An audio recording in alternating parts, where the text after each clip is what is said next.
Have you ever had homemade marshmallows? Well, if you have, then you know that store-bought variety just doesn't measure up.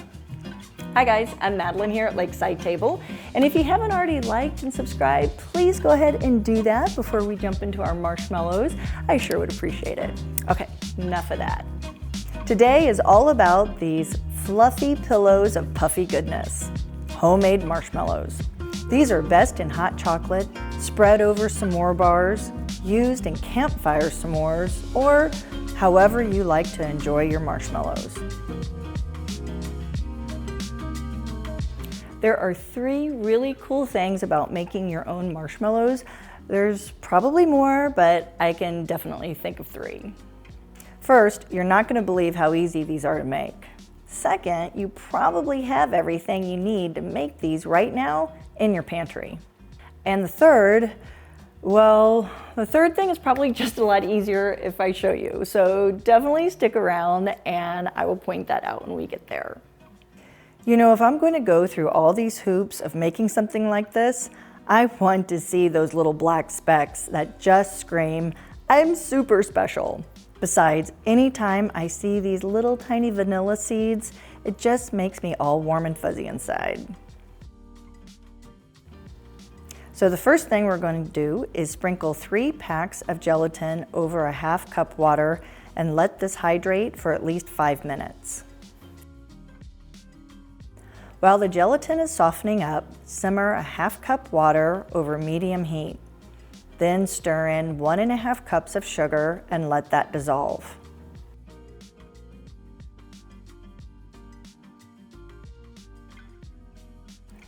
Next, stir in 1 cup of light corn syrup and a ½ teaspoon salt. Increase the heat to a medium-high and cover with a lid until it boils. Do not stir it again.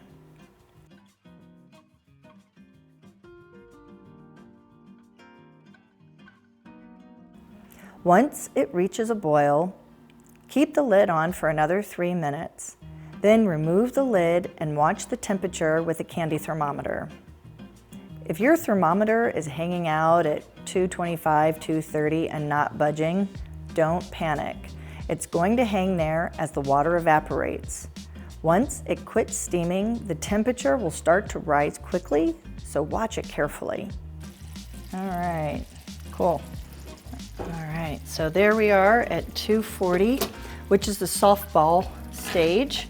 And then we're very carefully going to bring it over to our stand mixer where our gelatin and water have been hydrating, and then very carefully in a small stream, go ahead and pour your sugar syrup into your stand mixer, and then gradually bring the speed of your mixer all the way up to high, but very slowly and very carefully.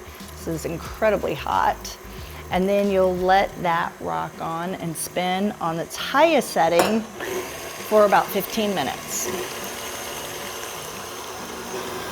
So this is the third thing I said was really amazing about making your own marshmallows. Watching the syrup transform from a clear syrup into thick white fluff. Now you can add a ½ teaspoon of vanilla and a scraped vanilla bean seed if you're using them. Give this a few more spins of your mixer. All right, so I think we're about there. So come here and take a look into the bowl. You can see how it's starting to pull away from the sides a little bit, like especially over here. And it's about as fluffy as it's gonna get. So it's still just slightly warm, which is what you want before it really cools off and sets up. So this is where you need to act a little quickly, because if you let it go too long and get too cool, then it will be too difficult to handle. And as you try and manipulate it and put it into its vessel, it will lose its fluffiness. So it's super sticky. We got a lot going on right here. So I lined a casserole dish with a little parchment paper, and just very careful, kind of get it off, and we'll get it all in here. And then you can either use a back of a spoon or a piece of parchment paper that's been sprayed with canola oil or a non-stick spray to smooth out the surface. There we go. This parchment paper will really help it from sticking to the bottom of the dish when you're ready to pull it out. Oil a casserole dish in your hands with canola oil. Spread the marshmallow fluff into a dish lined with oiled parchment paper and smooth out the top with another piece of oiled parchment paper. Let this sit out at room temperature overnight and up to 2 days before you cut it. All right, so this batch I made a couple days ago, and you can see it lifts out really easily, and I dusted the top with powdered sugar to help keep it from sticking.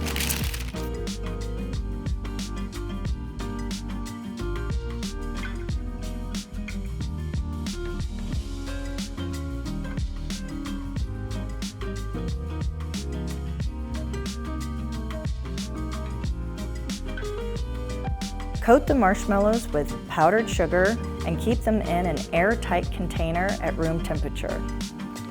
So these will last for months in an airtight container, room temperature in the refrigerator, whichever you prefer, and then you can add them to your hot cocoa, whatever you like.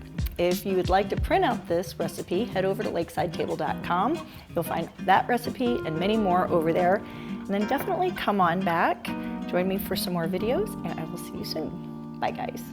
These little speckles are so stinking cute. Bye.